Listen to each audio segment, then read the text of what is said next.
Kmet je kralj, on še čast pozna.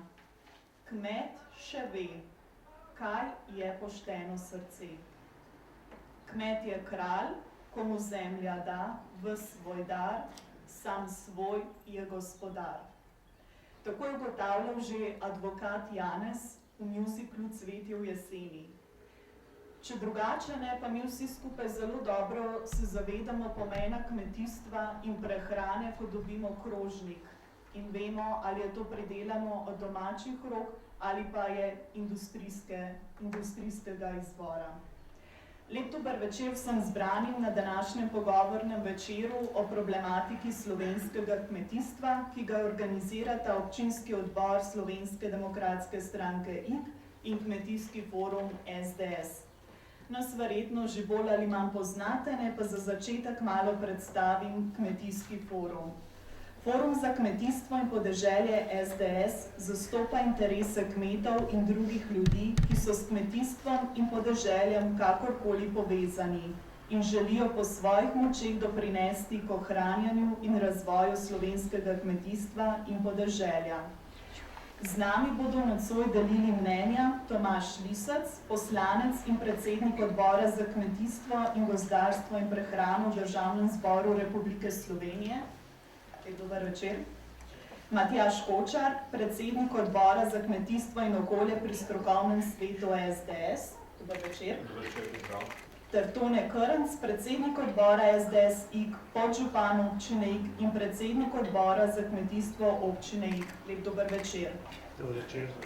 Na začetku bomo zastavili nekaj uvodnih vprašanj, potem pa bomo pustili možnost, da tudi vi vprašate, verjamem, da je zanimanje za to področje precejšno. Če gremo kar na sam državni vrh, gospod Lisec, s čim oziroma s katero problematiko ste se srečevali v letošnjem letu v vašem odboru? Lep pozdrav vsem skupaj. Moram reči, da sem že malo pozabil, da smo imeli letošnjem letu tudi mesece, kot so januar, februar in pa marec. Morda samo za začetek, aktualne teme, ki smo jih imeli na odboru za kmetijstvo v zadnjih 14 dneh, so Magna Štajer, Pozeba, Slovenski državni gozdovi. Za petek sem sklical zopet nujno sejo glede terana. Ravno danes pa sem pripravil osnutek glede problematike lokalne hrane v javnih zavodih in pa z kolegom Žanom Mahničem pripravljamo tudi predlog zakona o gozdovih, kjer želimo priti nekako nasproti vsem lastnikom gozdov, ki jih še nima trenutno v lasti Republika Slovenija preko svojega podjetja. Je pa res, da smo se predvsem člani odbora za kmetijstvo, tako kot tudi člani odbora za gospodarstvo v zadnjih 2 mesecih intenzivno pripravljali na to izredno sejo Državnega zbora, ki smo imeli na temo debirokratizacija slovenskega okolja, predvsem na področju kmetijstva, obrti in pa gospodarstva. Tako da moram reči, da če vprašate mojo ženo, zelo malo me je doma, zelo veliko sem na terenu, moram pa priznati, da je zelo luštno. Mislim, da smo s kolegom Matjažem bila že na več kot 10 okroglih miz, od Primorske, od Vipave do Dravograda in vse vmes. In moram reči, da smo najbolj navdušeni nad tistim delom razprave, ko ljudje sami sprašujejo. Sicer vemo, da je ogromno problemov, tudi ogromno kritik na aktualno stanje v kmetijstvu, ampak te izzivi, se mi zdi, so taka rdeča nit, ki daje tudi možnosti, da potem preko Državnega zbora, torej preko poslanske skupine, tudi preko strokovnega sveta razmišljamo, kakšne so naše ideje za prihodnje obdobje, ker verjamemo, da slej ko prej se bo moral ta negativni trend, ki je trenutno na žalost v veliki večini, na veliki večini področjih znotraj kmetijstva, obrniti v pozitivno smer. V kmetijstvu imamo 4040 predpisov, to sem zasledila podatek. Kmetje se soočajo s težavami zaradi vrednotnic, prevoznic in trošarinske politike. Od leta 2012, ko na kmetijskem ministrstvu Dejan Židan, se je število podzakonskih aktov še povečalo za tretjino. Kako naj se v bistvu pravzaprav kmet znajde v vsem tem birokratskem aparatu? Če lahko kakšen komentar. Ja, jaz mislim, da se kmet ne znajde, ne? Kot je bilo rečeno, 4400 predpisov za povprečnega kmeta, pa naj se gre za tistega, ki ima, ne vem, pol hektarja neke intenzivne zelenjave ali česa kot drugega, ali pa do tistih največjih, ki so ali lastniki gozdov ali česa kot drugega. Mislim, da je nemogoče, da prvič pozna kmet vseh 4000 pa še nekaj predpisov samo z področja kmetijstva, če pa vemo, da mora kmet, tako kot vsi ostali prebivalci, poznati tudi, ne vem, gradbeno, okoljsko, prostorsko, finančno, zdravstveno, šolsko, pa vredno še kakšno drugo zakonodajo pri svojem življenju. In ja, mi smo hoteli pač z nujno sejo odbora za gospodarstvo, predvsem pa z izredno sejo državnega zbora opozoriti, da v bistvu to, kar se nam dogaja, predvsem v zadnjih 4-5 letih, je neka nenormalnost, ko bi rekel, prav norimo z novimi zakoni, pa tudi predvsem podzakonskimi akti. Jaz moram reči, da sem zgrožen, če gremo samo na zakonsko raven, da se dogajajo zadeve, kot se dogaja v državnem zboru, ko naprimer, ne vem, dve pomembni zadevi, dimnikarstvo in pa vajeništvo, vlada iz nekega sistemskega zakona, ki obstaja, recimo zakon o urejanju okolja, dimnikarstvo, zakon o poklicnem in strokovnem izobraževanju, vajeništvo, vzame eno poglavje, kjer je približno 20 členov, naprimer o vajeništvu, da v nov zakon in pride zakon z 60 členi, ki pa ima potem še vedno posledice, ki prepiše minister za podzakonskimi akti, nadaljnje uredi merila, vrednotenje, pa ne vem kakšne zadeve, ne? Kar recimo pomeni, pa imam tukaj nekje s seboj, samo za primer gozdarstva. Imamo nacionalni gozdni program, v bistvu ta zakon je več veljaven, dva zakona, oziroma zdaj zakon o gozdovih, zakon o slovenskih državnih gozdovih in pa zakon o skladu kmetijskih zemljišč, ki deloma še posega na gozdove, 4 uredbe, mislim, da 17 pravilnikov in pa še 4 ostale podzakonske akte. Samo na področju gozdarstva. In če vemo, da vsem temu sledi morje evidenc, soglasi, dovoljen, predvsem pa, kar je po mojem mnenju skregano zdravo kmečko pametjo, pa še nenormalne kazni na marsikaterem področju, se resnično vprašamo, ne samo, ali se še splača kmetovati v Sloveniji, ampak če si kmetje sploh še upajo kmetovati, ker jih je strah, kdaj bo prišel kak inšpektor, pa naredil oziroma povedal karkoli narobe. Jaz vedno povem en konkreten primer iz Dravograda, kjer si je en iz večjih kmetov na Koroškem odločil, da bo svojo kmetijo zapustil sinu, da se bo pač sin šel mladega prevzemnika kmetije, pa ni to glavna poanta, ker tam so se itak ne samo skoraj doma skregali, ampak tudi z ministrstvom in pa vsem tem, kako bo drvali, ampak so se odločili, da se bodo poleg vsega ostalega ukvarjali tudi z odojki.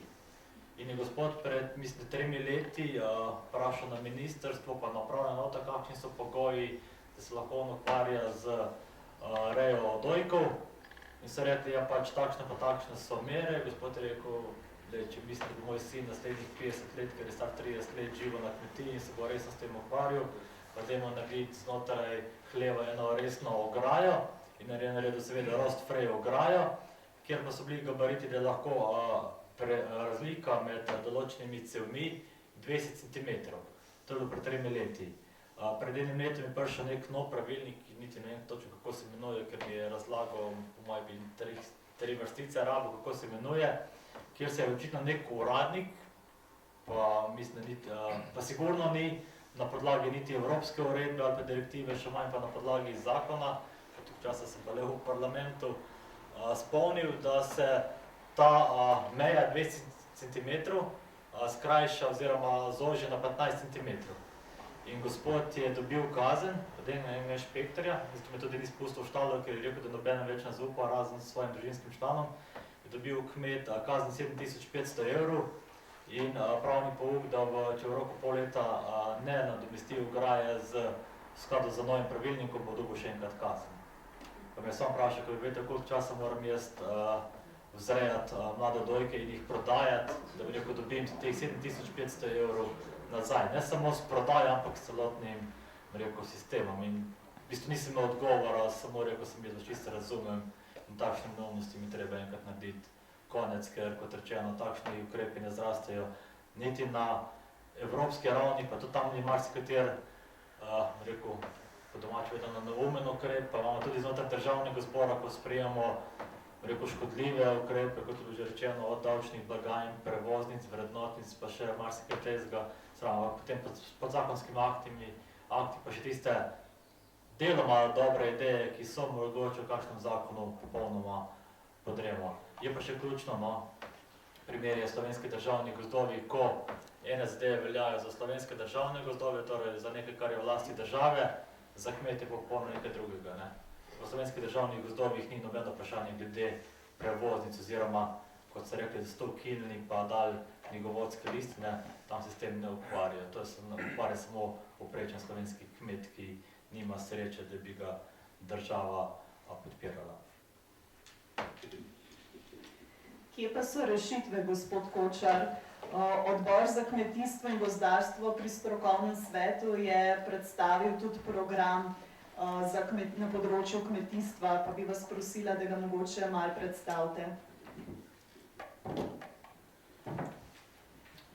Ja, hvala lepa in lep pozdrav tudi v mojem imenu.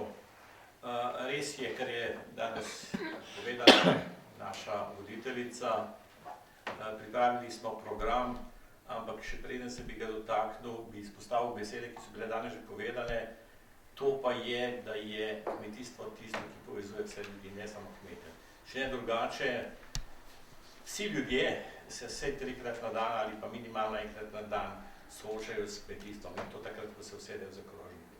Marsikdo v politiki to dejansko pozablja in zato je bilo kmetijstvo, sami imate izkušnje v dolgih obdobjih, odrinjeno na stran. Kmet je bil na nek način nepotrebno zlo, hoteli so ga nadomestiti z raznimi velikimi strukturami. Tudi danes se še vedno čuti, da bi rajši imeli nekateri velika podjetja, ki seveda imajo svoje kapitalske lastnike, kot pa tistega nosilca, jaz temu rečem, slovenstva in slovenskega naroda, tistega, ki je skozi stoletja in tisočletja znal ohraniti slovenski jezik in seveda s tem tudi slovenski narod, zato ker slovenski jezik je bistvo tistega, kar rečemo slovenski narod kot takšen. Zato smo se v našem programu v prvi točki dotaknili prav družinske kmetije, ki bomo pač dali čisto drug pomen. Družinska kmetija in s tem seveda družina je nosilec vsake družbe. Ko pa govorimo še o kmetiji, ko še govorimo o ljudeh, ki živite na kmetiji, ki veste, kako dejansko življenje teče, kaj je dejanska in realna povezanost z naravnim okoljem, od kje se dobi hrana, da hrana ne nastane v trgovinah in če greste vprašati otroke v vrtec, v mestih vam bodo povedali, da hrana se dobi v trgovinah, v tem je dejansko tudi problem. Dostikrat so bile slovenske družine, mogoče kdo to od vas ve, ki so bile številčne na podeželju, so spadali v tako imenovano kategorijo socialnih problemov, pa potem je bilo vedno nekaj težav, pa razni dokladi, takšni in drugačni. In odločili smo se, in to je pravzaprav naš predsednik na nedavnem kongresu naše stranke jasno dal vedeti in izpostaviti, da je družina tisto bistvo, tisti temelj naše družbe in seveda tudi slovenstva kot takega. Sedaj, kaj to v praksi pomeni? Vsa politika, vsak predpis, Tomaž je govoril, koliko je teh predpisov, bo moral in bo imel svoj odziv in svoj pogled v tem, da bo moral spodbujati in stimulirati slovensko družino. Ko govorimo o družinskih kmetijah, je to bistveno. Glejte, družinska kmetija, sami dobro veste, tu se ponavadi srečujejo najmanj 3 generacije, stari starši, potem je gospodar in tu so tudi otroci. Če tega ni, veste, potem ni napredka, potem ni obstoja in razne moderne združbe, takšnih in drugačnih parov ne morejo nadomestiti tega, kar slovenski človek že dolga stoletja ve. In lahko vam povem en pregovor iz Koroške, kjer pravijo, ko se na kmetiji nehajo sušiti plenice, včasih, ko še ni bilo plenic za enkratno uporabo, je tista kmetija dejansko zapisana v propadu. In tukaj je pravzaprav to bistvo tega našega prvega in pa mislim, da kar ključnega stebra, kajti ni tako enostavno, ko pogledamo statistiko. Glejte, v Sloveniji ima družina 1,58 otroka. Zato, da nek narod obstane, je potrebno imeti 2,11 otroka. Govorimo o statistiki. Dolgoročno to pomeni, da smo zapisani v propadu. Še en podatek iz Evrope. Statistika je jasno pokazala, da bo recimo Francija, muslimanska republika, že leta 2066. Migrantske krize in vakuum, ki nastaja v tem prostoru evropskem zaradi staranja, je očiten in zaradi tega je potrebno narediti nekaj bistvenega na tem segmentu. To se pravi družina in otroci. To je naša prihodnost in to tudi povezujemo in vključujemo v naš program. Kajti brez tega se lahko pogovarjamo o gospodarstvu, konkurenčnosti, o tržni zakonitosti. Brez tega osnovnega temelja dejansko nimamo perspektive. Zato je ves fokus dejansko usmerjen v to ključno točko.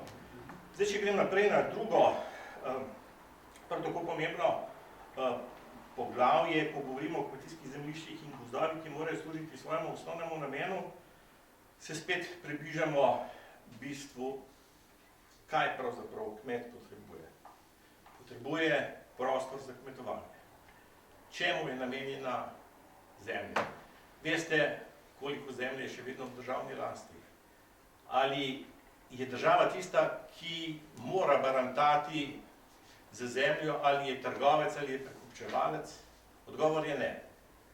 Zato smo v naš program jasno zapisali, da sklade kmetijskih zemljišč ne potrebujemo. Zemljo mora dobiti tisti, ki jo obdeluje.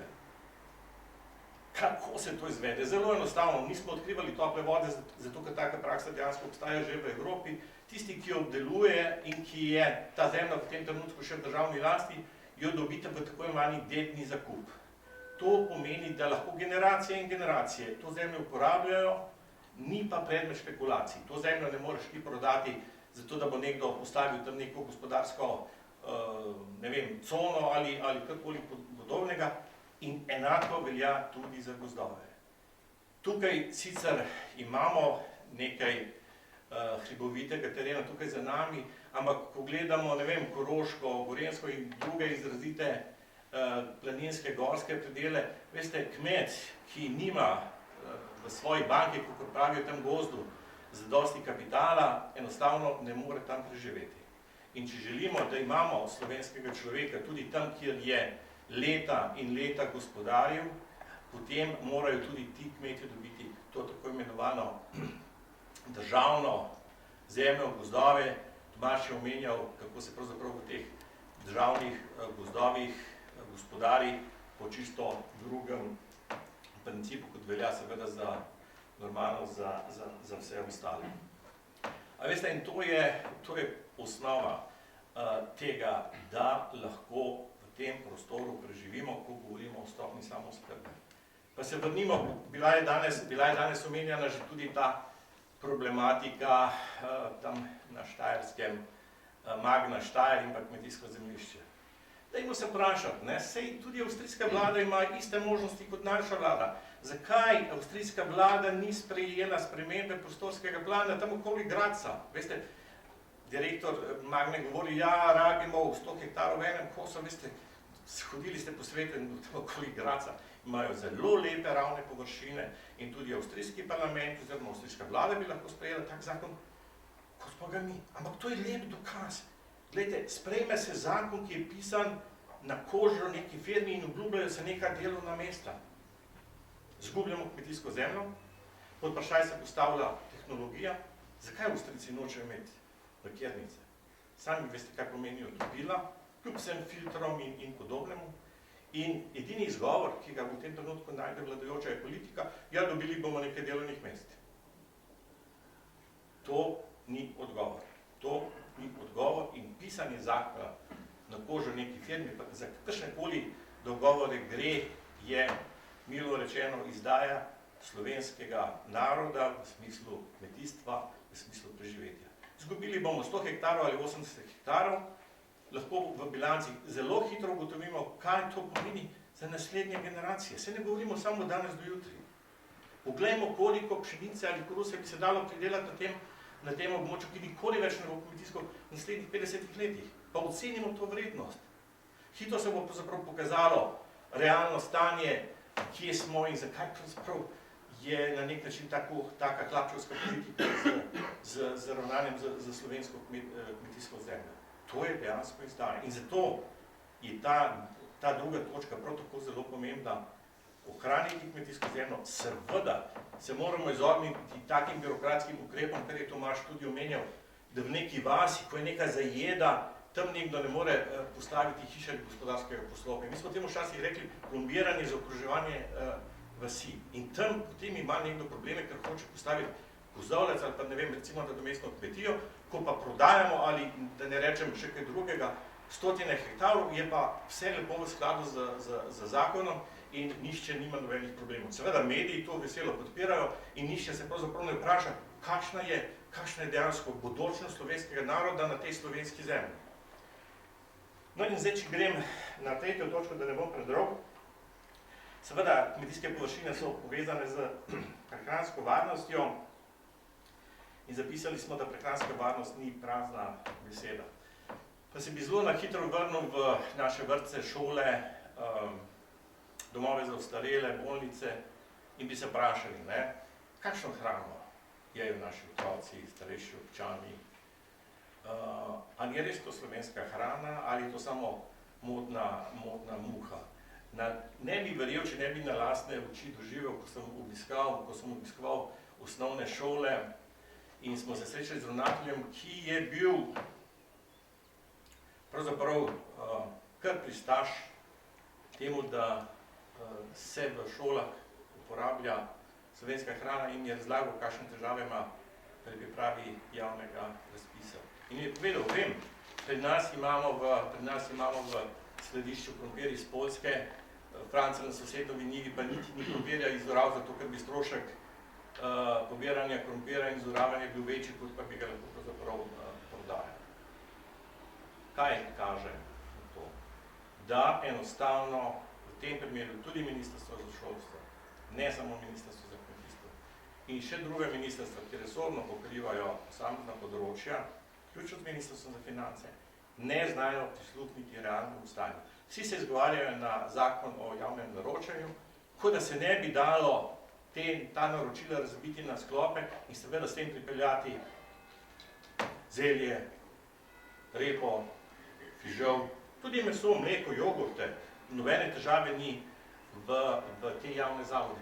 Govorimo pa o številki cirka 115 do 120 milijonov proračunskih sredstev.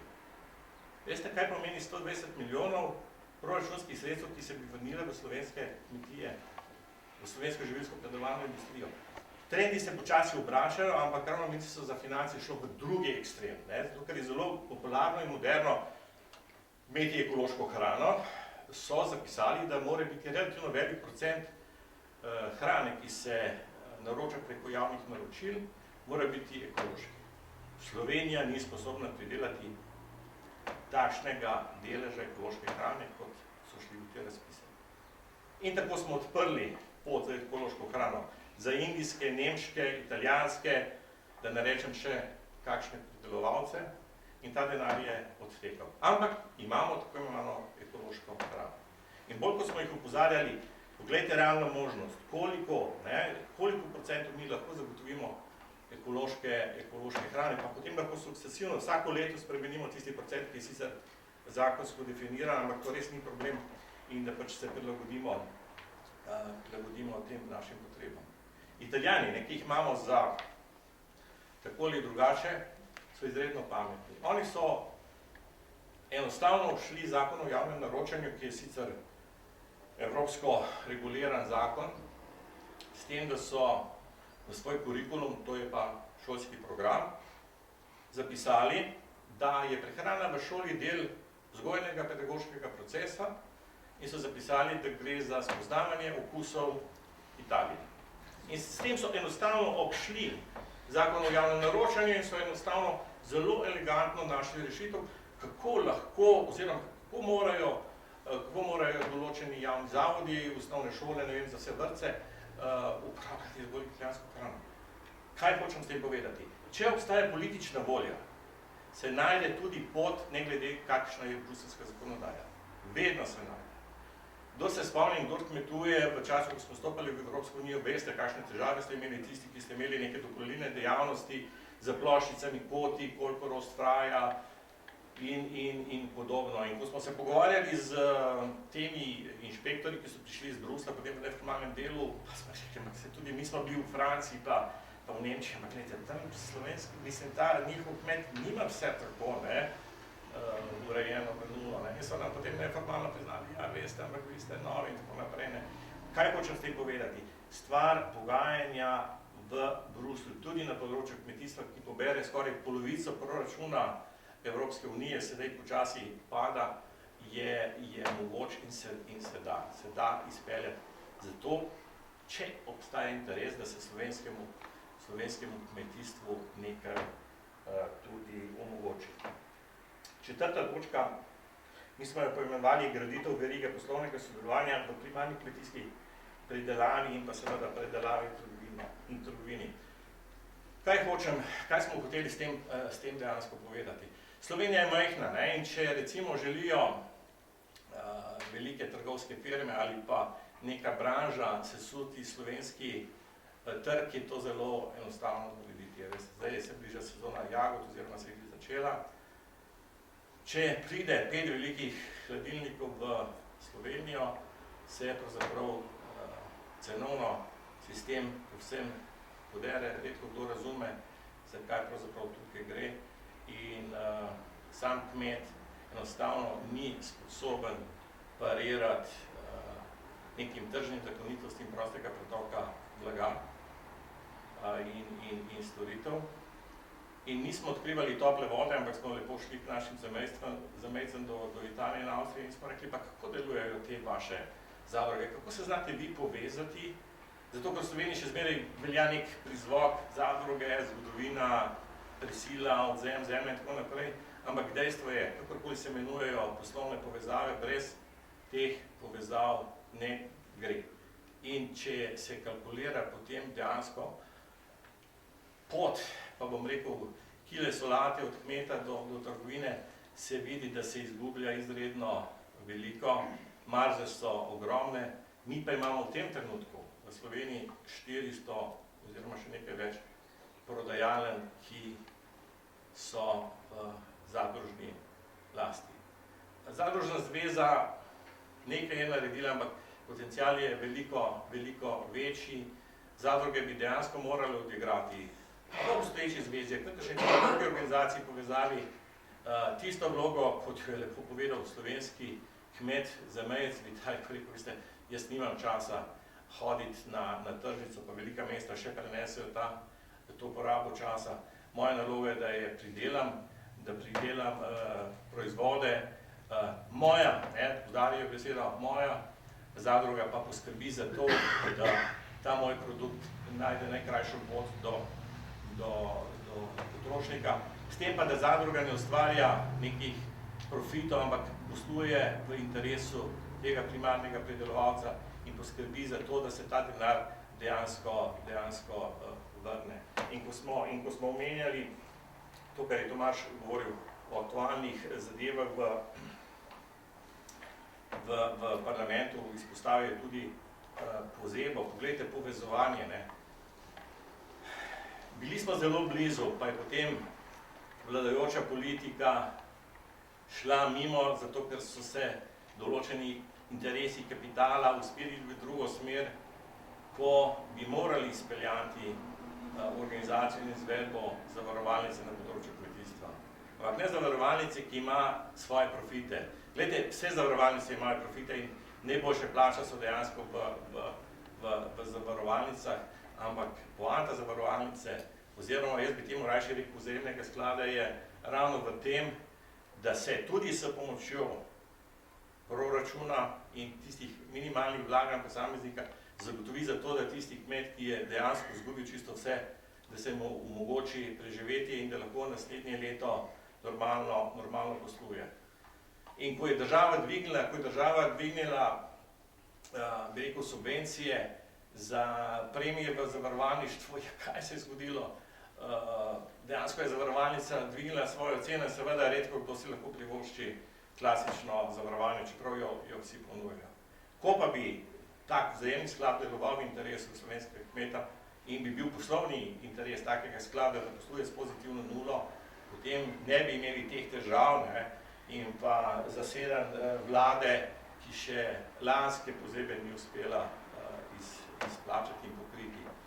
Pogledamo spet preko meja, veste, pa ne rad dajem druge države za nek doplet, ampak dobro se učiti pri sosedih.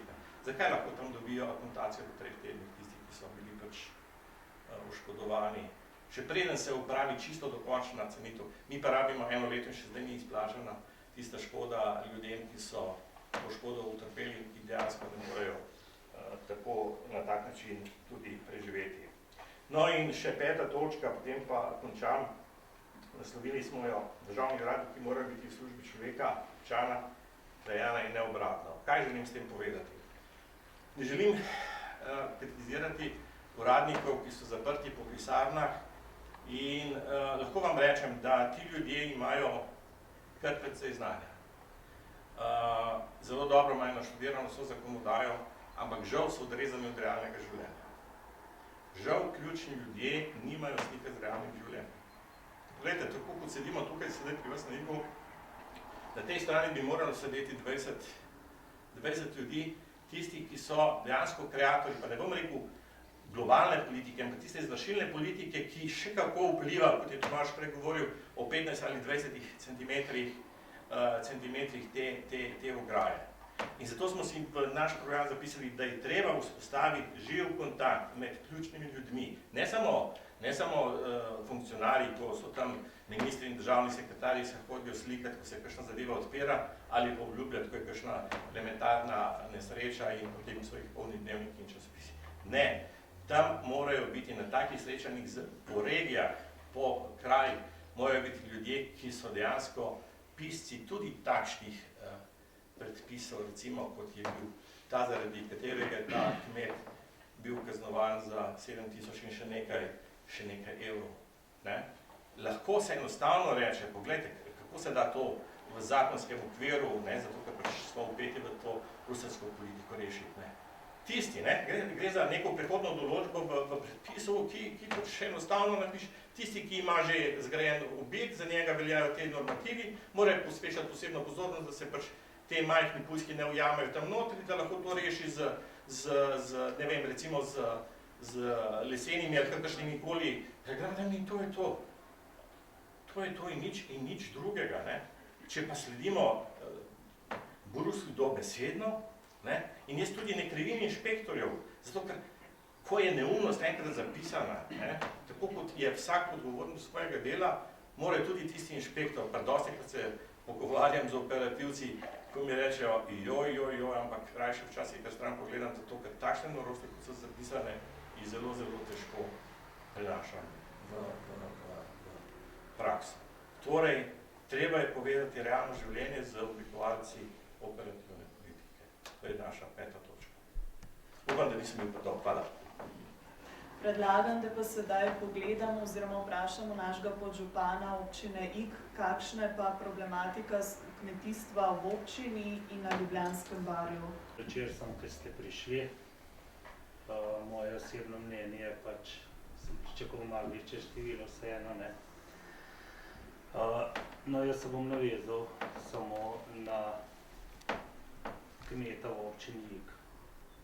Nažalost so ugotovitve takšne, da praktično tudi lokalna skupnost v 25 letih ni za kmeta naredila nič. Niti ni mu dala tistih pripomogla, da bi lahko normalno pač na svoji zemlji prideloval svoje pridelke. Seveda največji poudarek je na Ljubljansko barje. kajti tukaj je tudi največ travnikov, njiv, koruze, žit. In eden največjih problemov seveda so zdaj zadnja leta poplave. Poleg tega je Ljubljansko barje še kot krajinski park, kajti mestna občina si je to rezervirala kot krajinski park, davek pa plačujejo naši kmetje. Veliko Ljubljančanov vodi na sprehod, sem razne psičke, se sprehaja, rekreira, ne vem, ali se zavedajo, da s tem uničujejo tujo lastnino, puščajo iztrebke, kmetje so živino, ali zbolijo, ali poginijo in nobeden ni nič prizadet, ne? Nobenega to ne skrbi. V lanskem letu so nekateri kmetje za Mateno po 4-krat sadili koruzo. Minimalno, če samo golo izračunaš, seme, nafta niti ne da v celoti, je to minimalno 250 € po hektaru. 4-krat po hektaru, še pridelek ni bil tak, kot bi mogel. Kaj je naredil? Katastrofa. In nažalost zadeva se ne rešuje še danes. Jaz sem letošnjem letu ta Ljubljansko barje praktično celega prehodil in pregledal in prišel tudi do določenih zaključkov. Ni vse to, da je Iška previsoka, da je Iška poplavlja. Ja, to tisti dan, samo ni vse v tej Iški. Problem je nekje drugje. Te jarki niso bili nekateri očiščeni več kot 25 let. Več kot 25 let. Letos pomladi sem preko nekih kolegov navezal s gospodom Lampičem iz Hidrotehnika. Oni so imeli sprejeti program za leto 2017 na našem območju 6 jarkov, da jih bodo očistili. To se pravi Matena 1, Matena 2, Zalarjev graben, Jevšnik, Strahomerški Skončnik pa Šalček 2. In kaj se je zgodilo? Po državni direktivi Hidrotehnik lahko čisti te jarke od 1. oktobra do 28. februarja. Naprej je direktiva raznih metuljčkov, raznih ptičkov, raznih žabic in ne vem še kaj. In se ne sme nič delati. To je absurd. Ampak te veli gospodje, dokler jih ne začneš cukati za rokav in jih vsak dan težiti, oni niti soglasja niso dali ven, da bi kmetje podpisali soglasje. Sklicujejo pa se, da zaradi prijave na tej deli Škofelskem barju, ker so na Evropskem sodišču, dokler ne bo podpisano soglasje, ne bodo delali. Po posredovanju je šlo v aprila to ven. Te soglasje do kmetov. Močno upam, da bi do 1. oktobra prišlo, ker so te sredstva nekako naj bi bili zagarantirane, da bi saj nekaj teh jarkov očistili. Ampak ni to še bistveni problem. Problem je nekje dlje. Graben, ki je ob cesti Ižanska Mokra, Ižanska cesta proti Podpeči, od konca Črne vasi 25 let ni bil čiščen. Tam smo naleteli, so utrti mostovi in sploh ne more iti proti Ljubljanci. Vse ostane na tej strani. Nažalost, če ne bo lokalna občinska hiša in županom na čelu, ki ga danes zelo pogrešam, dobil je uradno vabilo. Če ne bo pomagal z mestno občino to urediti, bo poplavljal, bo to vsako leto poplavljal. Baje, da na nekaterih poljih še konec maja niso mogli saditi koruz, nekaterih niti. Je še vedno tako visoka potalnica, ne? Kaj tukaj narediti? Jaz vem, da občina ni bogata, pa da bi kmetu nekaj dal, pa da bi imeli proračun, pa tudi zakonsko ni. Ampak z dobro voljo, z kakšen telefonom, da bi se to obrnili, se bi dali pa marsikaj narediti. Marsikaj narediti. Moti me tudi to, ceste poljske. Nekaj cest je bilo solidnih letošnjem letu, nekaj zelo slabih, tudi za nekatere sem protestiral pri županu, kako so urejeni. Moje mnenje je tako, jaz sem samo eden izmed svetnikov, eden z odbora za kmetijstvo, hvala mojim kolegom, svetnikom iz odbora za kmetijstvo, ki so tudi danes prisotni in pa tudi člani, ampak če bomo skupni za pomočjo vseh kmetov, ni dovolj samo, da če me nekje srečajo, pa da me cukajo za rokav, ja, ni to narejeno in tako noč. Tudi jaz rabim, in če bo nas veliko, bo tudi lokalna skupnost mogla k temu pristopiti, pač, da se bo ta zadeva rešvala.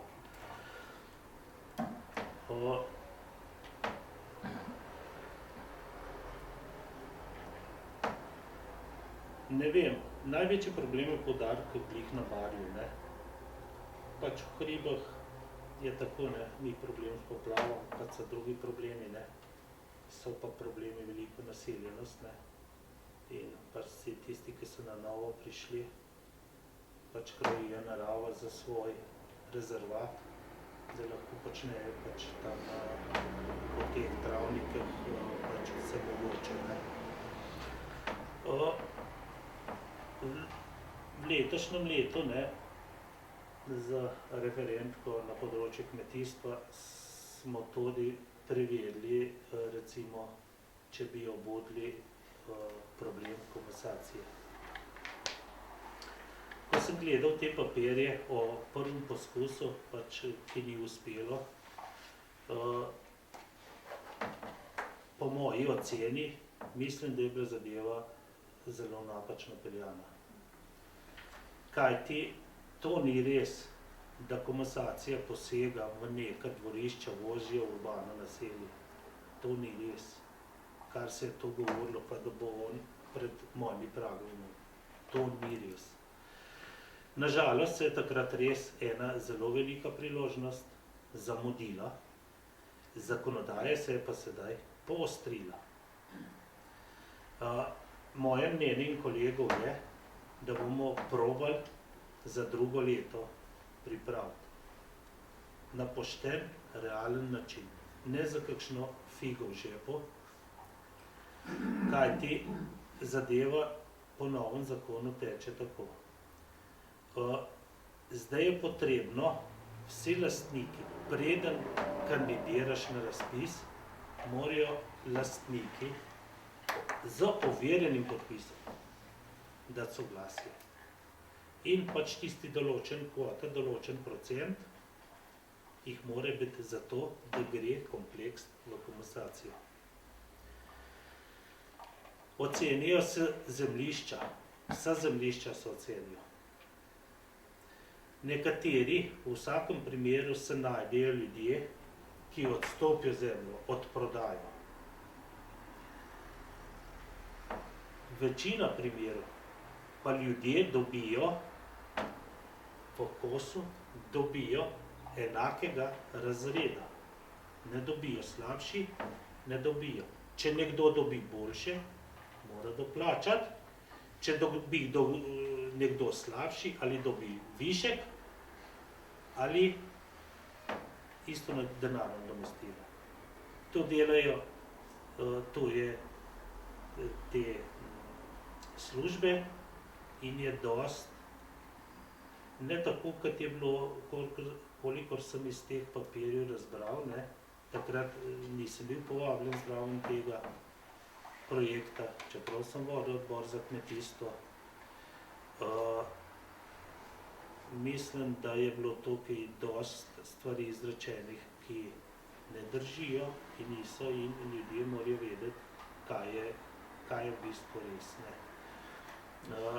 Kar se tiče v ta prvi del, če govorim, loke, matene, urbano naselje, vrtovi, to je izuzeto ven izuzeto.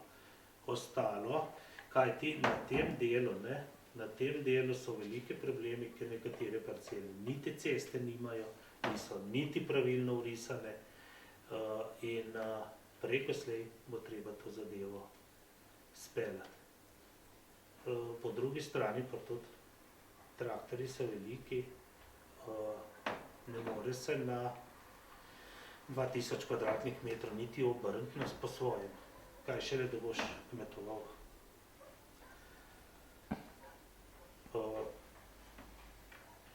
Bomo videli, mi bomo šli zdaj po izvedbo tega, okrog kmetov. Če bomo začutili, da bo to, bomo pristopili, da bomo, seveda bo treba to plačati, da bomo matični urad nekako pripeljali sem, da ne bodo ljudje, kmetje mogli hoditi kje okrog. In seveda, če bo občinska hiša, svetniki, kolegi, občinska uprava, župana na čelo, če bo možno pač določena sredstva zagotoviti, kajti občina more založiti DDV, in pa seveda tem za matičarje in pa te stroške ni toliko veliko to, ampak sredstva pač pa morajo biti zagotovljena.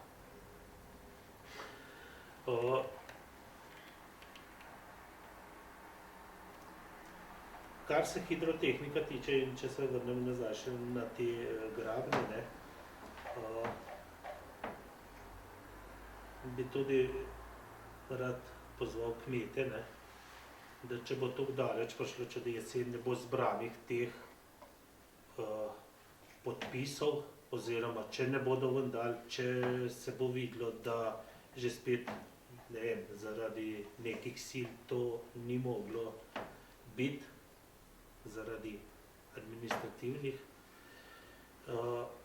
Seveda jaz predlagam tudi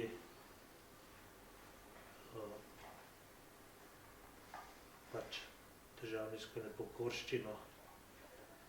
Samo en jark bi bilo treba skopati tako, pa se bi marsikaj prebilo hotli. Ne pridejo ministri, enkrat je Cerar že skakal, pa ni nič od tega, ne. Samo veliko peska so ukradli, nič drugega. Pred 2 leti. Ja. Pa bi zakaj? Zato, da se čefuje Janković, da se je volitve naredil. Čefurik se plavaj, je že prav proti farjem skopati, vse ostale je pa pusto, vi pa plavite. Sam farjem če skopal in zdaj tako sem predstela, ko je zdrav, pa je, da me boli. Preden bomo dali besedo publiki, mogoče samo za naša gosta, če imate kakšno repliko na problematiko na Ižanskem. Moram reči, da zelo na kratko, poznam to zadevo, ko sem že prej rekel, v neformalnem delu imam srečo, da sem priča nekomu, ki je Ižankov vzel, pa moja žena ima najboljša prijateljica iz Iga in poznam to, rekel, okvirno zadevo poplavil, pa Ljubljansko barje. In tukaj je to, na kar skozi govorimo, oziroma kar govori ta vlada, treba se dogovarjati, pogovarjati, treba se pa enkrat smeniti pa odločiti. In tukaj je več igralcev, od lokalnih skupnosti, torej občine Ig, mestna občina Ljubljana, pol Ministrstvo za kmetijstvo, Ministrstvo za okolje in prostor, ki je po mojem mnenju še bolj katastrofalno, tako da verjetno smo z Matjažem kar srečno, no, da pokrivamo odbor za kmetijstvo, kjer je veliko problemov, ampak če malo sitnarište, saj slišijo kje, no.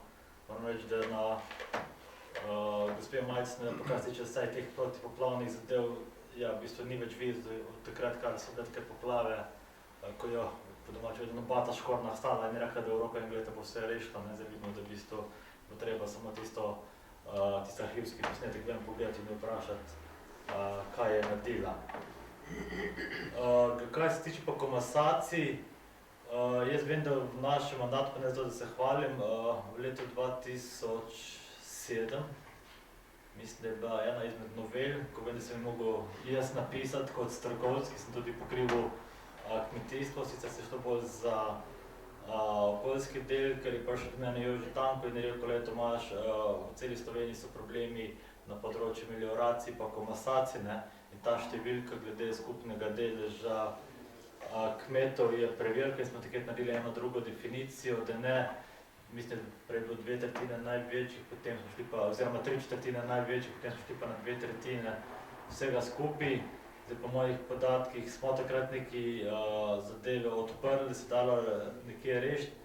Moram reči tudi sam, ker prihajam iz Posavja, ob reki Savi, smo imeli kar veliko problemov za komasacijo, tako da poznam po službeni poti tudi. Moja sestrična je doktorirala iz tega področja, ampak nažalost je več kot pol leta na leto, v zadnjih 5 letih dela v Švici, ker njeno znanje tukaj ni bilo dovolj cenjeno. Dela z univerzo v Gradcu, pa v Zürichu, pa v Bernu, pa mislim celo v Štokholmu, ne zato jo hvalim. Ampak vem, da je problematika komasacij težka in mi smo tam dal kar nekaj polj rešili, tako glede zamenjave zemljišč, kot pa tudi komasacij. Tako da v bistvu ja, je pa tukaj dejstvo, ne, da tukaj je pa prva občina tista, ki mora reči, zdaj pa mi gremo v komasacijo, povejte, kdo nam mora pomagati, pa na kakšen način. In pri nas, smo imeli kar nekaj tudi problemov, ko so bila večje podjetja, ko so imeli recimo nasade, kot so Eurosad, pa še par podjetij, ob spodnji Savi pa se je gradila še hidroelektrarna, kjer je imela država drugačen interes kot lokalna skupnosti, no. Ampak moram reči, da če gledamo področje od Radeč pa do proti Brežicam, v raznih Brežicah imajo še nekatere komasacijske postopke odprte, je tudi dejstvo, da pristojna ministrstva ne delajo tistega, kljub temu, da imamo zakon o upravnem postopku, kjer tolmačimo.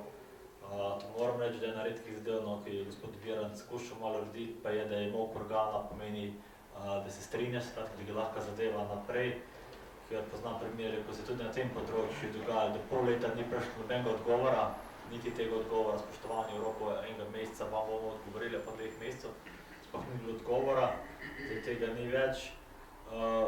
Čisto konkreten predlog, no, kar se tiče vsega tega, jaz seveda državljanska nepokorščina je zadnji moment, ki se gre, ampak jaz mislim, da če ne drugega treba zahtevati to, kar jaz počnem kot opozicijski svetnik v občinskem svetu, enkrat narediti kakšno izredno sejo na eno za tako točko, ki, da je rekel, županu sicer ni všeč, ve pa, da je mora narediti, če hoče biti malo resen pred naslednjim volitvam. Jaz mislim, da je tole, kar je gospod Krnc povedal glede problematike ljubljanskega barja po komasaciji, je več kot dovolj pomembna točka za izredno sejo, ker sicer mislim, da ni prav, da se gre pol opozicija, koalicija, ampak da vsi skupaj poveste, mi živimo na Barju, smo živeli na Barju, hočemo živeti na Barju, zdaj se pa zmenimo občina Ljubljana, pa vsa pristojna ministrstva in točno treba tako vse popisati, kdo, kaj, zakaj, kako in koliko bo stalo. In predlagati neke sklepe in čez pol leta, če ne bo šlo drugače, pa ponoviti vajo.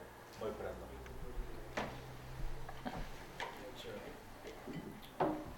Ja, hvala. Mislim, da je Tomaž kar nakazal pravo smer. Jaz bi se pa mogoče v tem mojem komentarju, niti ne gre za repliko, bolj komentarju, dotaknil parkov. Vi živite, delujete v Krajenskem parku, na Gorenskem, kjer se tudi pripravlja podobno okrogla miza, govorimo o Triglavskem nacionalnem parku. Ampak naša filozofija pri parkih je nekako drugačna.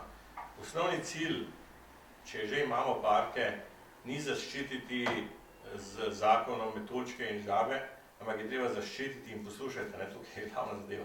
Ljudi, ki živijo v teh parkih, ki živijo že desetletja, stoletja, kajti če ne bi te ljudje živeli na način, teh parkov ne bi bilo. In to je osnovna filozofija, ki jo je treba postaviti na glavo. Treba je zaščititi ljudi. In sedaj pa pride ta druga točka. Glejte, ne, ko postavi država neka pravila za vse državljane, pač veljajo za vse. Ampak v parkih je neko omejitev, ne. Država za svojo oblastno močjo poseže in določi neka pravila. In tukaj pride beseda toda. Ima pravico. Toda, vrnimo se k tem ljudem.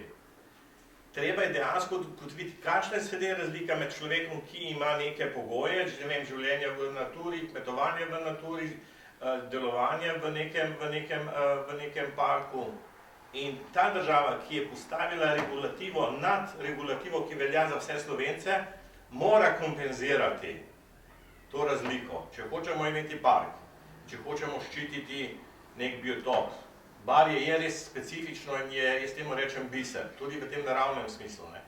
Je treba, in to je naloga države, za ljudi, ki so hendikepirani vizavi ostalim ljudem, poskrbeti za določeno kompenzacijo. Ne bom govoril o kakšnih kompenzacijah, vsi pomislijo na neke rente, denar. Ni nujno. Lahko je to pri davkih, lahko je pri marsikaterem področju, je potrebno tem ljudem, ki so ohranjeni naravo, vrniti tisto, kar so ves čas imeli.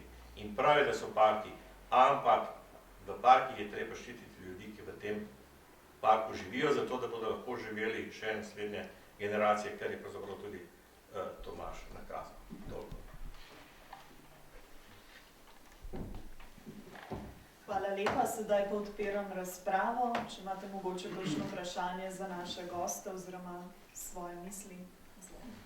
No, jaz bi se majčkeno oglasil na predstavitev Toneta, ko je razlagal, glejte, prvič nam ni uspelo zaradi napačne propagande, bi rekel, ne.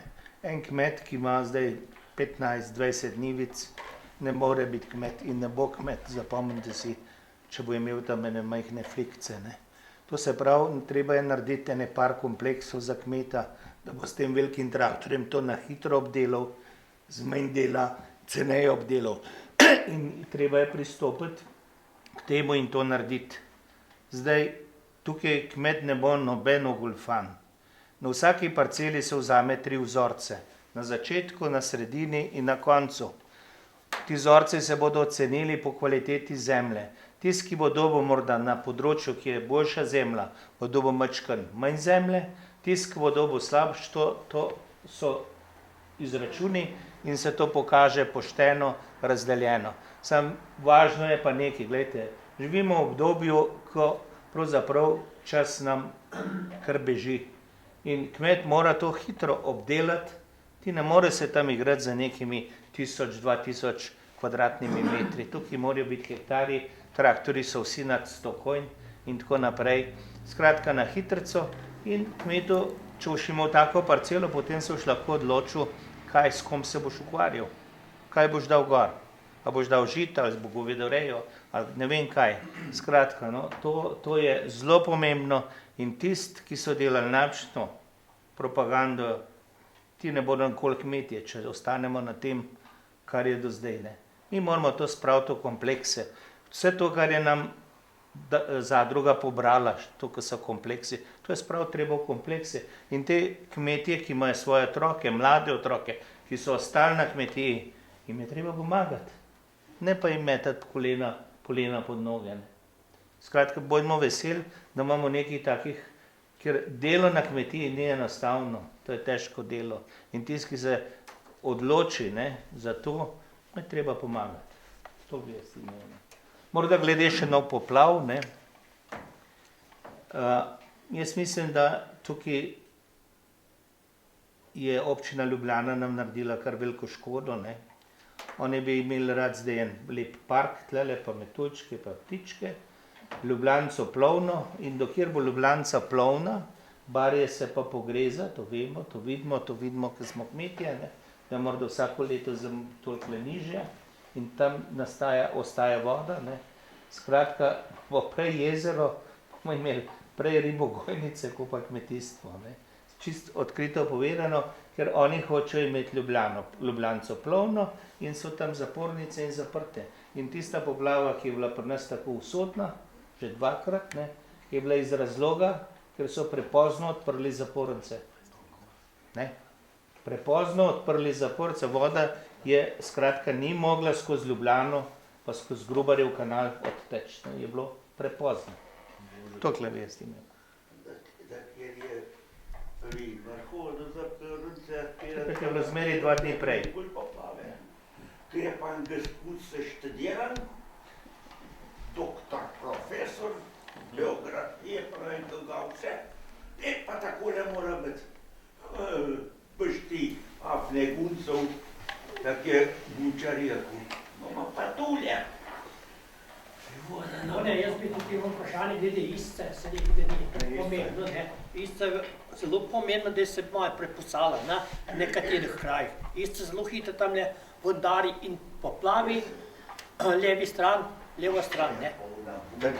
Dokler ni bila čistilna preklopljena, je bilo vse v redu. Odkar je pa čistilna, je pa porazno. Je pa Ljubljanski barje, kar jaz spomnim, v 80-ih letih je 5 metrov padlo. Dele pa kar je v parih letih, kar je pa vodarna, je pa lavica tega padla. Vodarna nam bo pa žarla Ljubljansko barje, pa santički beše rasti. Pa gospodjem Ljubljana.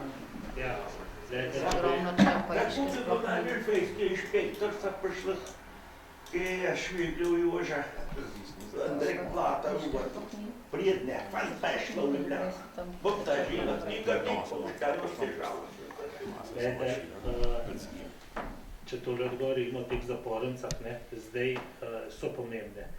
Samo kolikor smo zdaj videli na terenu, ni problem, problem je tudi od Jurišič, Konerec tam. Tam so še tiste cevi, ki so dal popravili, so dejansko previsoke nivo. Nekatere so pa sploh zlomljene, tako da iz tega ižanskega dela niti voda ne more kaj česiti. To je problem. Kar se pa Iške tiče, tisti ovinki tam v Tomišljem ali gor, ja tam niso nič. Oni so šli tam, kjer je bilo veliko peska, pa lepka peska. Tam, ki bi mogli pa počistiti, pa niso. Ja, Iščica. Iščica. Imaš on blaten grmojevo raste, na sredini Išice grmoje raste. Ja, se tako je posodran. Če drugega ne, vsaj posekali ne bi drevje. Ja, ker se ne sme. Od 28. od 1. marca do 1. oktobra se ne sme sekati. Izčovnom se, a se lahko izčovnom Tu ne ideš na uga. Med nema, ne za ga uže boje tiste, ki smo jih učili. 45 leta so naše fante pa bili, kaj pa boje moj oče rekel, kje so prišli tisti miting delati. Ja, punce so brez fantov ostale, ne vam zdrži. Jih bomo pa pripeljali, pa se jih na luših boste pa pripeljali. Zdaj so se pa že Bosanci uprli, smo se slabo videli, moramo pa iz juga napeljati, muslimane. Razumiš, tu je politika, je Kardečka, Krištofa, trgovskega učitelja, Sivdosta, predvojska. Pa medvojska, ki je brata se služa. Ne, rekel, tako je bilo. No, jaz bi Moj tudi oče tole... rekel, hudič, davka ne bo. Ja, od koga boš pa živ? Bomo povozili, pa Rusija nam dala, boš ti dala, ja? Hvala, gospod Čudan, bomo dali besedo še drugim. Jaz sem hotela samo to, opozarjajo recimo ravno ta uredba, ki se ne sme v določenem času potem več jarkov delati, kar pomeni, da koruza tam v vodi stoji, mislim, to bi morali Jaz ne vem, saj to je verjetno tisti, ki pač skrbijo za park oziroma za ptiče, pa to in so pač neke take nenormalne meje postavili, da nam moraš iti pripraviti pa narediti te jarke za odvodnavanje, to je en problem. Drugo pa tudi tole, kar so rekli na Išci, včasih se je to vsaj obsekalo, zdaj pa to vse visi, vse pada v vodo, z tistih lodij se zataknejo in potem to vse povsod je voda. To bi morali čistiti, ampak spet, tako kot se rekel, ne smejo, ker je pač od takrat do takrat se to nasmeja. Ker prej, kakor se jaz spomnim, je to vedno bilo vsaj približno vzdržvano. To zdaj pa greš tam, je pa kot džungla, vse visike na vodo. Išta je bila spucana, ko se čez Kujno pozna, a raj pa v blatu in vozili. Jaz je bil 64 leta. Pa konc. Išca. In tu je tja zvira. In gre pol čez barje. En dan dež pada, pa je vse pod vodo. Glejte, lansko leto so, 2015, poplave 2014, so Išca ali Ižica, so en del samo posekali in so novinarji prišli in so to ukazali, kaj so naredili na Išci. Škoda so naredili tam. To je na sodišče Bruslu. To je bilo na sodišče. Zdaj, dokler ni bilo čistilne, je bilo v redu, zdaj pa čistilna noter, speljana in pol tista marva, ki je okoli zanečišča, ko poplavi. Kdor Ljubljanskega barja ne pozna, naj se nanjega ne poda. Samo to. Če mogoče lahko, se imamo mi tudi probleme z poplavom, oziroma še več smo imeli prej, ko smo imeli reko Savo kot divjo vodo, smo pa potem zaradi te ognezdene reke Save pa imeli probleme z določenimi vodotoki. In zdaj, jaz se nisem čisto siguren, ker pri nas delamo malo po svoje včasih. Za vodotoke skrbi država. Zdaj, če jaz prav vem, zdaj smo se s Matjažem pogovarjali, to podjetje Hidrotehnik, ki ste ga rekli, ne vem, zakaj imamo v glavi, da to isto podjetje, ki naj bi saniralo tudi sanacijo tistih plazov in vodotokov, takrat, ko je bil župan v Bovcu Danijel Krivec. In pa nas je bilo tako, ko je recimo dva potoka, reka Mirna pa reka Pladninka, ta mala poplavljala, je v bistvu določen del prevzela občina na sebe, ker je predvidela, da strani države ne bo nič in smo mogli sanirati od mostov pa do mult, pa do predvsem pa sami poglobiti strugo. To smo naredili tako, da v bistvu, ker ima vsaka občina tale splošno proračunsko rezervo, ki lahko da za odpravo naravnih nesreč, smo iz tega nekaj sami dali. V bistvu je bilo pa tam dogovorjeno, ko smo poklicali same predstavniki, predvsem Ministrstva za okolje in prostor, o sodelovanju z lokalno-komunalnim podjetjem, Komunala, zdaj ne vem, kdo tukaj, kaj je Ljubljanska snaga ali kdo drug. Ja, Komunala Ljubljana, KPL, Komunalno podjetje Ljubljana. Mislim, da je treba tukaj preko občinskega sveta sforsirati, da to podjetje v sodelovanju z državo, ki je pač verodostojni partner pri urejanju tega, do tega pride. Ker preko take številke, kot se je tam gospod odzad povedal, da od leta 64 daj ni bilo čiščenja, mislim, to je katastrofa. Jaz verjamem, da če bi občina oziroma predvsem pa država dala lokalnim kmetom pa rekli, da se imate traktorje, zdaj pa spucite to, bi kmeti to z veseljem naredili, ker vedi, da bi imeli mir za naslednjih, že ne 54 let pa tega, ampak če bi šel kmet to delati, jaz sem pripričan, da bi prišel nek inšpektor, ki bi verjetno poznal vsaj dva pravilnika, eno uredbo z kazenskimi določbami in bi namest, da bi rekel kmetov hvala, bi mi napisal dva prekrškovna listka, kar je sram, to še eno nismo tistih novosti.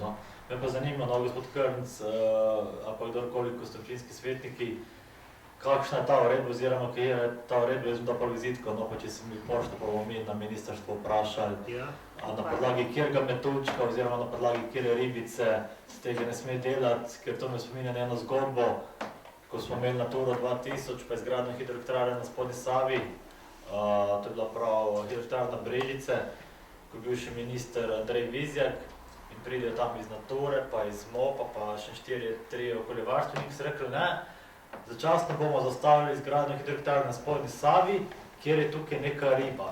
Pozabil sem ime.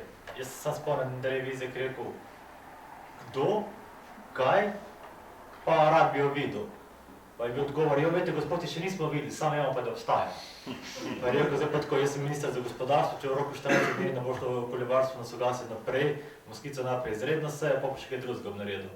In so dve gospe iz Ministrstva za okolje in prostor, prej je bila državna sekretarka gospa Bogatajeva, ki je zdaj na Ministrstvu za javno pravo, kjer verjetno še manj dela, ima zelena ratala in na 14 dneh je bilo okoljevarstvo na soglasje pridobljeno in zadeva oziroma izgradnja hidroelektrarne je šla naprej. Skratka, s takimi neumnostmi se je potrebno ukvarjati, tako da me res zanima, kjera je ta redba in bomo malo vprašali radnike, kjera kobilica povzroča probleme celotno v Ljubljanskem Barju, da rekel, ne samo kmetje, ampak vsi prebivalci imajo probleme s tem, ko čakajo, rekel, tako smo na danske mesece predvsem, ne, tudi jesenske, skratka, prej sem začel s pozebo, ne, mi smo tu sprejeli nekih konkretnih sklepov na zadnji seji, 13 sklepov sem predlagal sam kot predsednik odbora, ki se natika samo pozebe.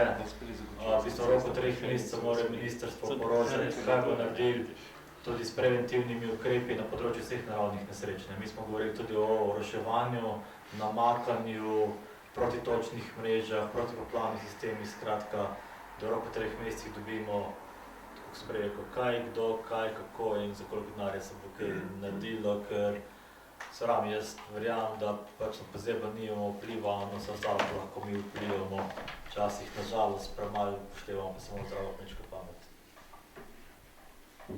Zadaj je bilo še eno vprašanje, gospod Vršič, če se... Ja, sem gospoda Lica, ki je prej izpostavil te Osprey boxe za prašiče. Jaz sem v podobno zadevo, jaz sem edini kmet, pa je rešil Matenke Pasovo v celi občini. In sem od raznih sprehajalcev, da bi prijavil, da so krave na soncu. In je prišel inšpektor, napisal, krave v dobri kondiciji, se dejansko so bile res lepe. In so dobil prepoved paše, velika kazen in zagrožena še večja kazen, če jih takoj ne umaknili. Sem se pritožil preko zbornice, tudi gospod sekretar je bil takrat Ravnik, je posredoval, pa nič pomagal. Ja, tako je tak in nesmisli. Pa še zaradi te Magne Steyr. Jaz sem zdaj diskutiral z nekim gor iz spodne Savinjske, ki bo šla ta obvoznica gor. Ja, pa ja, veš kaj, Braslovčani, se sploh niso lastniki te zemlje. Se rekel, pa zdaj gre za lastništvo, gre se za prst, ki bomo zgubili. Ampak nobena politična opcija se ne upa aktivno poseči in ustaviti ta projekt. Mi ne vemo, kaj prodajemo, se smo kot tisti kmet, ki prodaje gost, da bo videl kupil. Hvala lepa. No, če samo odgovorim glede Magme, jaz sem dobil tudi dve grožnje na mail, jaz sem tudi medijem naprej posredoval, no. Jaz sem imel kar probleme, ker sem na to nujno sejo, ki sem jaz predlagal z določenimi sklepi, povabil tudi Bojana Požarja, ki je eden med prvih, ki opozarjajo, da tukaj gre v bistvu za kmetijsko katastrofo, pa nažalost se verjetno dogaja tudi za okoljsko katastrofo. Vsi v teh dnevih spremljamo problematiko navrtnika Kemisa.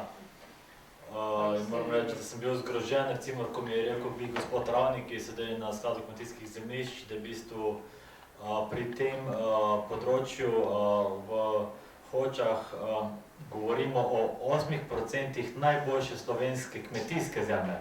Ne o 8 najboljših procentih površine, ampak o 8 najboljših procentih slovenske zemlje. Jaz nažalost sem predlagal 5 konkretnih sklepov, mislim, zelo realnih. Nobeden ni bil sprejet, ker smo dali določene zadeve, da Ministrstvo za okolje in Ministrstvo za kmetijstvo rešijo. Moram pa reči, kar se tiče problematike Magne, to, kar je že prej Matjaž povedal, ne. Jaz ne razumem logiko podjetja, da bo iz Gradca po železnici in po cesti pripeljalo nekaj, da bo tukaj zlakiralo in nazaj peljalo in da bo to cenejše, kot bi to delalo v Avstriji. Razen tej podlagi, da v bistvu je gor zemlja tukaj dražja in pri nas tukaj cenejša in bi pač rekli, da bomo pač Sloveniji umazali najboljšo kmetijsko zemljo pa tam lakirali. Jaz verjamem, da so okoljski postopki malo drugačni, kot so bili 50 let nazaj, ampak da moramo pa čisto tisto požreti v Sloveniji, si pa jaz tega ne predstavljam. Tako da, ja, jaz tudi povem, mi v poslanski skupini SDS smo podprli predlog zakona, jaz sicer sem se umaknil, sem imel občinsko sejo, ampak sem že rekel na poslanski, da jaz tega zakona pač kot predsednik odbora ne morem sprejeti, zato ko smo bili 14 dni prej imeli nujno sejo odbora za kmetijstvo glede delovanja sklada kmetijskih zemljišč po nastanku podjetja Slovenske državne gozdovi in sva jaz pa Janko Weber, ne, ki ni naša politična opcija, spravila čez celotno odbor sklep, da v bistvu mora Ministrstvo za kmetijstvo preprečiti nadaljne krčenja najbolj rodovitne kmetijske zemlje. Potem smo samo zasledili v mediji, da je minister Židan je rekel, ja, jaz sem se trudil, ne, sicer jaz tega nisem nikjer videl, ne v Delo, Dnevnik pa RTV Slovenija, ki naj bi naklonjeni ministru Židanu. Skratka, mi smo ta projekt odprli, ker je bilo debate, tisti dan so skoraj rekolicitirali, 3000, 4400, 3400, kdo da več. Z kmeti, da je vse dogovorjeno, da ta zemlja ni najboljša zemlja, noben rogoški gozd se ni omenil, nobena deponija. Kar je pa še najbolj sporno, kar mi pa celo zadnjič presenetil župan mestne občine Maribor, pa tudi ni moja opcija, pa je rekel, da je ponudil, ko je Magma najprej zahtevala 60 hektarjev zemlje in mi ponudil v Teznem, tam, ko je bil tam, pa še na drugo lokacijo, pa se je rekli, jo, ne, kar nekaj je to premehna, da hočemo 100 hektarjev. In glede na to, da zdaj dobivam podatke, da je gospod Hodalič, ki je ta direktor tega podjetja, EMNET, kandidiral pri Stranki mladih, pa pri SMC-ju, prav tako kot tudi kandidat oziroma župan Hoč, je ista, rekel SMS in SMC linija, kako to povezano, da je izmed 9 podjetij, da bo to halo gradilo ravno podjetje, ki je v lasti gospoda Polaniča, ki je del Panvite in del Pomgarda in del Židana, ne. V bistvu se zgodba samo razpleta in jaz moram reči, da vse tisto, kar preberem v Požar reportu, imam včasih občutek, se jaz sem to sanjal, ker Bojan mene malo citiral in v bistvu moram reči, da kljub temu, da včasih gospodu Požarju vsega ni zavarjati, verjamem pa da ima tudi podatkov, da to, kar on o tem piše, nažalost pa ostali slovenski mediji veliko manj, vse zagotovo drži in da v bistvu tukaj so zadnji čisto drugi interesi, kot pa tisto, kar se je prikazalo, kako bomo reševali slovensko gospodarstvo. Se novo dovolj gradben, da upali. Tukaj je še nekaj drugih zadej. Vi veste, da je aerodrom Maribor prodan ali bo prodan Kitajcem. Je že prodan. Tukaj nameravajo Kitajci ne vem koliko povečati ton na dan prevozov in na nekaj. Oni bodo hangarje naredili, morda se bo 1 leto, 2 let štrihali, potem bodo pa ta parcelo prodali po vse to Kitajcem, tako kot je bil Helios prodan za pol denarja, pa so ga pa naprej prodali komu. No, to bo ista fora, no. Avstrijci bodo 3-kratno zaslužili na ta račun, ko bo to prodano pa nekomu drugemu. Zato, ker je letališče zraven. Glede tega, mi se kar del Savinska dolina pogledajo, kaj je zdaj v Sinji Gorici. Ki je bil požar. Tega bi jaz sam izsem nakaj. Pred leti, ko sta fabrika delala v Sinji Gorici pri Vrhnki, so jih tako rekli, tukaj bo zaposlenih, tukaj bo pa to vse uredi, bo čistilne nova tehnika. Kri ni voda, tehnika na bi spremenu. Požara, ne, narava na bi spremenu. Strupa ne boš ti. Tak je bil, ko so po vojski. To je bilo 60, 57, 59 leta, 60. Je bilo zelo 13, ampak rajših bolnice v Japljevi za Zlatenc. Kriv je bil pa gospodar, ki se urin odkravšil v Stedjansk, ki se cele pumpali voda. Ne? Ujej, malo žlic vode tupli. Pa kad prije na inšpektorce v Ljubljana, se pa tam pride. Pa šofer, pa Jakapinov Boris je v kušten, pa voda mert. Pa se mi je rekel, sem jel, nič, čez 3 kamne voda preteče, pa jih pijem. Sem jel, detergent, pa žihar čez 30 kilometrov pa na vod. Sem jel, iz Italije so se čuvar, pa tisti borci, pa tisti, ki so viški vikende naredili, pralne stroje pripeljali voda, pa vse v brezen se spusti. Prvo je tja gre voda, not viški pumpne. Pa so prišli pa mert. Mene je malo žlic voda v tupu, Jakapin. Ne? Pa ti sta si bila starejši ženska, pa so šli pa mirt. Viška, prediška, še zmeri vredi voda. Ne?